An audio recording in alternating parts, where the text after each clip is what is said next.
सब कॉन्टिनेंट में कोई भी कमेडियन हो, मुनव्वर ज़रीफ साहब को अपना रूहानी उस्ताद जरूर समझता है। हालांकि मुनव्वर ज़रीफ साहब ने आज तक अपनी जिंदगी में कभी टेलीविजन नहीं किया था। इसके बावजूद फिल्म और टेलीविजन दोनों की कॉमेडी बहुत डिफरेंट है, जबकि फिल्म, टेलीविजन और थिएटर तीनों की कॉमेडी का फॉर्मेट डिफरेंट है। ये क्या साइंस है?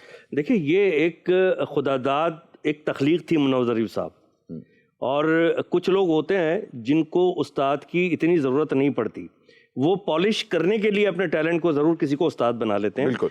तो जो मेरी ऑब्जर्वेशन है बहैसियत मिज़ाह के तालिब इल्म की, मैं ये समझता हूँ कि मुनव्वर ज़रीफ साहब में ये तमाम खूबियाँ मौजूद थीं। आप किसी को भी ले लें, अगर हम अपने मौजूदा दौर के उन लोगों को जिनको हमने देखा और हमने परफॉर्म किया उनको देख के, उसमें मोइन अख्तर साहब और उमर शरीफ साहब जी सर फहरिस्त हैं। उसके बाद अमानुल्लाह साहब का नाम भी आप शामिल करें, और बहुत सारे लोग हैं।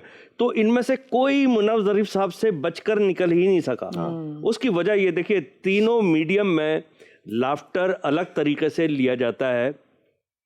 आसान लफ्ज़ों में ऑडियंस के लिए समझा देता हूँ कि तीनों मीडियम, थिएटर, टीवी और फिल्म में अलग अलग तरीके से हंसाया जाता है। उसकी टाइमिंग्स अलग हैं। जी। मुनव्वर ज़रीफ साहब में ये तीनों खूबियाँ मौजूद थीं। वो इन बातों को समझते थे। हालांकि ना उन्होंने थिएटर किया, शायद ना उन्होंने टेलीविज़न किया, जैसा कि आपका सवाल है, मगर आप उनके थिएटर पे अगर चलाएं, जो लोग थे, उमर शरीफ साहब वो इंस्पिरेशन थे मुनव्वर ज़रीफ साहब की, और कॉपी करते हुए आए थे। वो खुद एतराफ़ करते हैं। लेकिन वहाँ से लेकर आए थे ना, उनका थिएटर वाला वर्जन अपने अंदर लेकर आए थे, तो कामयाब हुए।